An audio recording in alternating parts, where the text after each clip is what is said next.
I know Jake Gensel at number 20 would have preferred this year to be like the earlier years in his career, winning back-to-back cups. But as we zero in on him, I think about the foreshadowing. Just 4 miles from where we are, Super Bowl 48, Peyton Manning yelling at us where he was born. Omaha! Omaha! Don't tell me that you can only be a hockey player if you're born in Toronto. This guy, a real deal player. Certainly is. And I kind of dip back to number 20 in this 3-player cluster, Tony, Jake Gensel.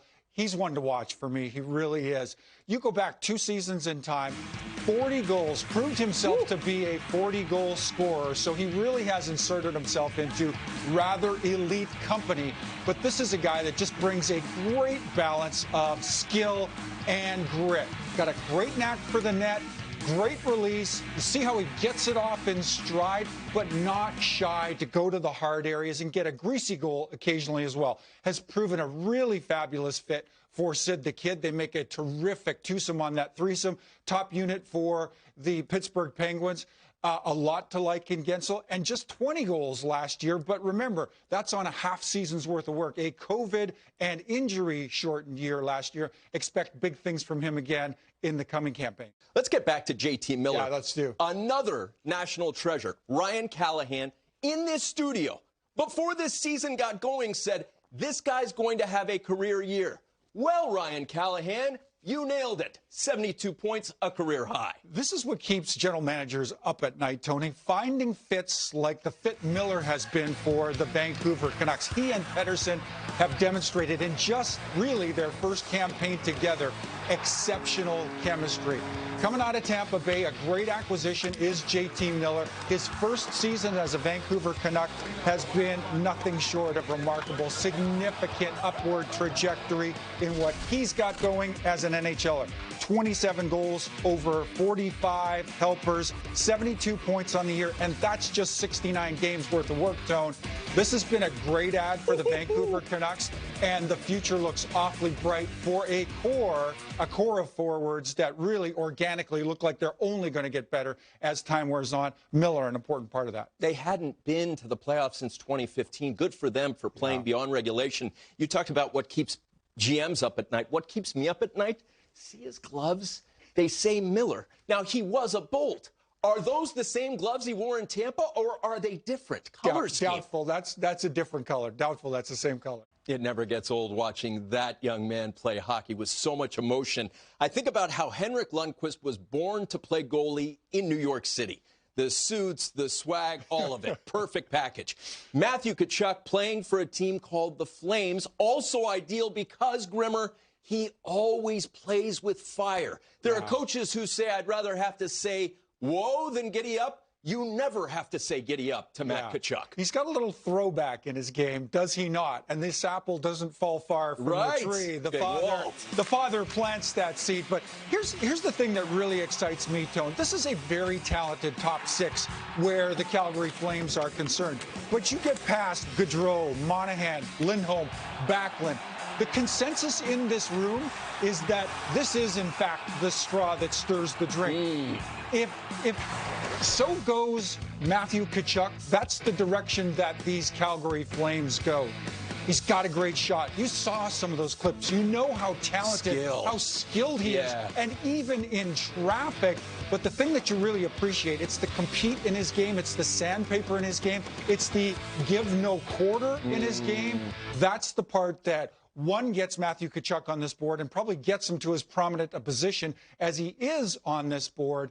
He drives tempo for these Calgary Flames. He's an important part of what makes this group as talented as they are and braced to do some really important things across the NHL. I wanted to call timeout once you said a bit of a throwback. I cannot think of a greater compliment from Stu Grimson. When you played the National Hockey League, it was a different game, a different era. The idea that a guy of this era, granted, you pointed out his father, Keith, first American to lead the league in goal scoring over a season, but that's a tremendous compliment for a guy who plays today.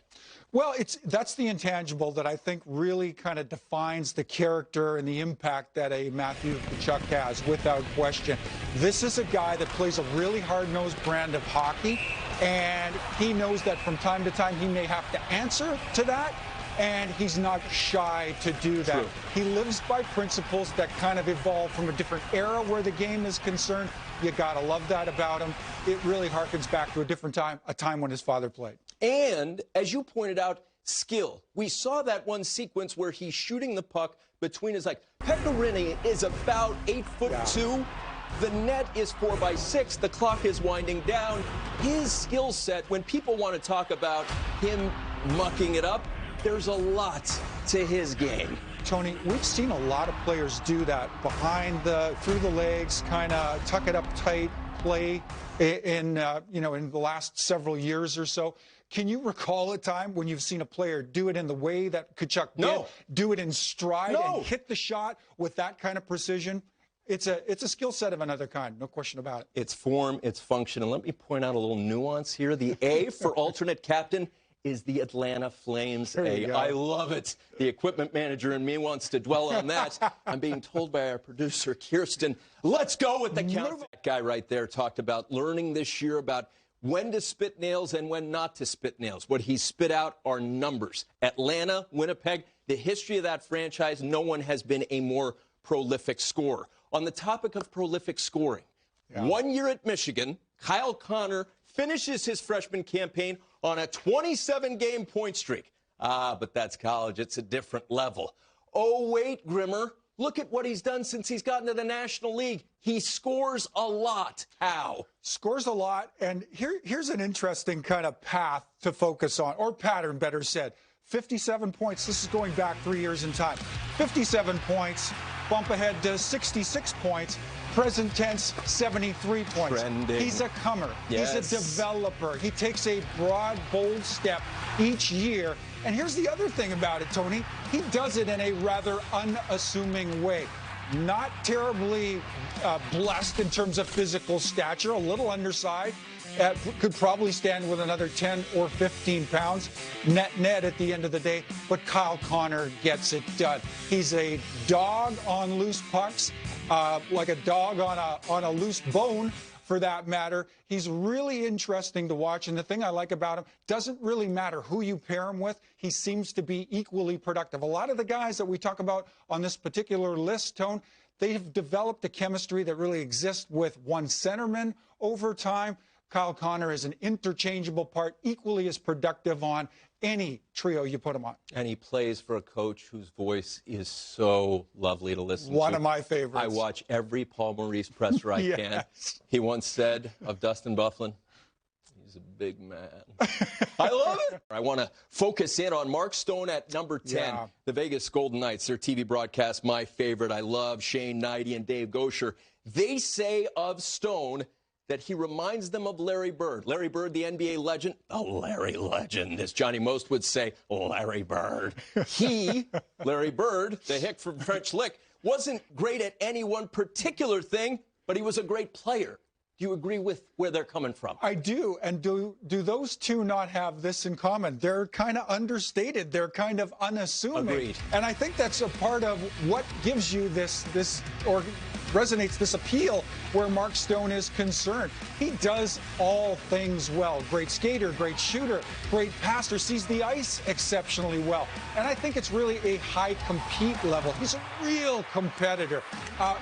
Nary a shift off. He's playing at top tempo each and every night. Never been to 30 goals, Tone, but I'll bet you now that we're into a full-on fit where the Vegas Golden Knights are concerned, this man will be a 30 goal scorer before we get too far into, his tenure with the Vegas Golden Knights. No disagreement here. Let's jump right back into the countdown. Original six franchise, the only guy to start his career with 4 consecutive 40-assist seasons. Yeah. You appreciate a lot about his game, including his passing. Love to talk at length about Mitch Marner. If you focus just on the hand skills alone, Tone, I think you'd have a hard time finding anybody more talented than Mitch Marner for these Toronto Maple Leafs. But it's the situational awareness, I think, that really helps set him apart, in addition to a number of other things. Great play, great example of that right here. He's responsible for the turnover. It was the stick inside the lane. Realizes he's got a pair of defenders. My Leafs are still in pretty good shape. I can hang back here because it looks like we're going to turn that puck over. Oh, and guess what? I'm drawing traffic. I see that Matthews, out of the corner of my eye, has found an open seam, an open lane with which to pass, and gets a great pass over to Matthews. Matthews is able to finish. We see that a lot as between these two. Another great example of that Matthews-Marner chemistry, but certainly the Marner's vision. Watch this as we go back from the reverse angle and break it down. Matthews spots him. He's got different options, but lays it out in front of Marner, who's found that great lane down the middle of the ice. Takes a peek, finds a defender, but also picks up Zach Hyman in the process. Oh, my goodness. Notice how he wheels, keeps the defender on that inside hip right here, freezes Lindell out, and then finds Hyman. Looks like a blind pass. It's not. He did the recon in advance, spotted Hyman through the middle. Unbelievable. Even in slow motion, unbelievable. Yeah. Great player, fabulous player. We showed you lots of great clips how effective he is with the puck on his stick.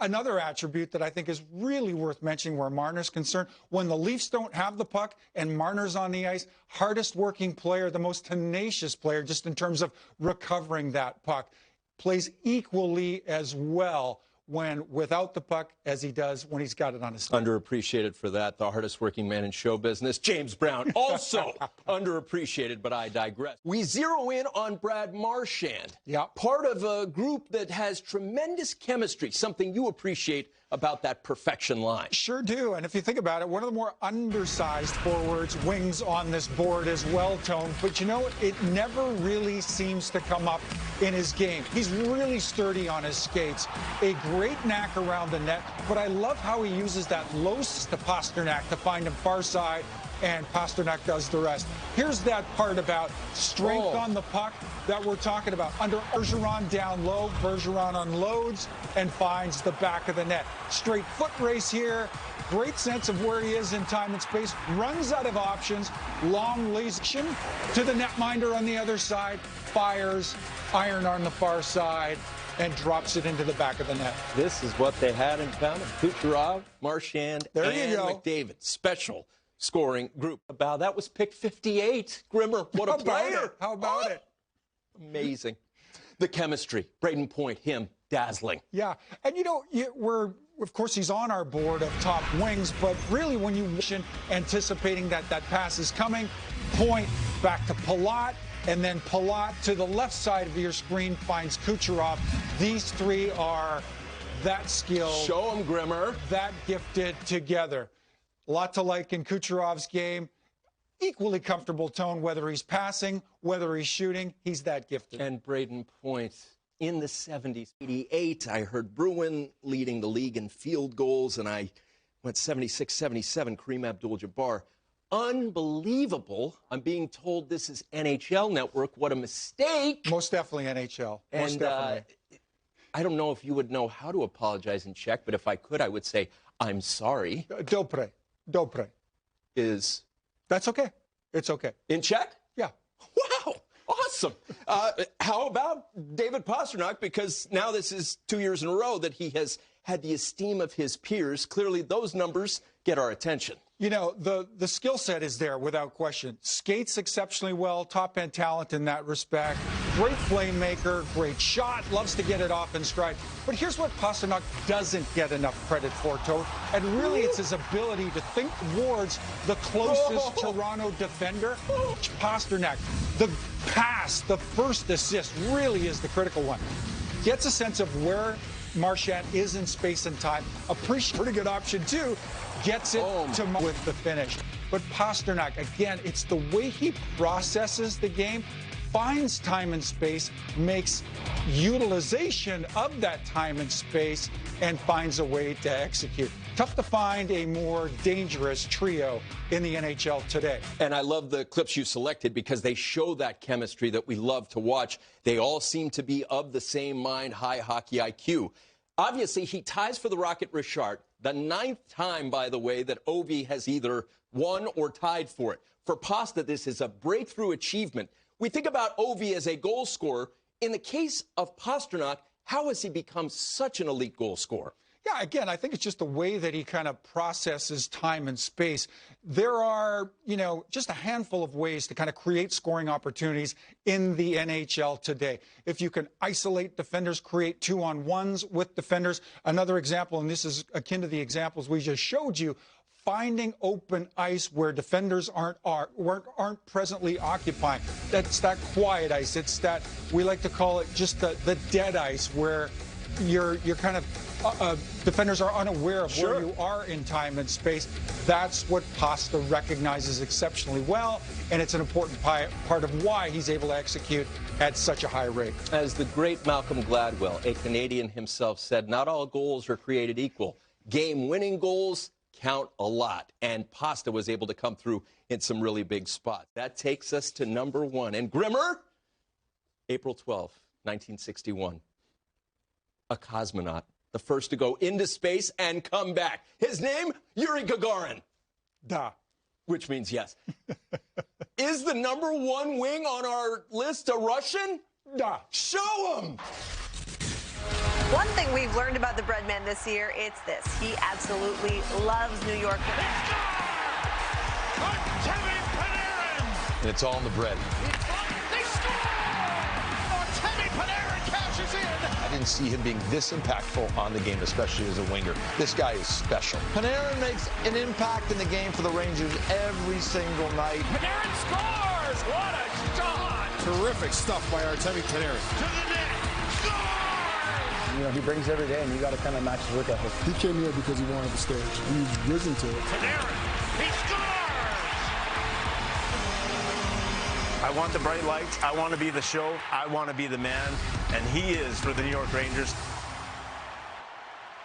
Kevin Weeks, when Artemi Panarin was coming to the National Hockey League and he would be the Calder winner, said he's a right-handed Patrick Kane. I was like, oh, my goodness, there's no way. He was right. Stan Bowman, this month we celebrate Hockey Fights Cancer, a guy who fought cancer and won, and also is a marvelous judge of talent. Grimmer, Artemi Panarin at number 1. Any doubt in your mind that's where he belongs? No, not right at this moment in time, Tone. I mean, he really is an exceptional talent. The numbers tell you an important part of the story. It's that chemistry that he has with line mate center Dylan Strome that is just, I think, sets Artemi Panarin apart from the rest of the field, at least for this moment in time. These two have shown great chemistry with one another. And I'll tell you what, too.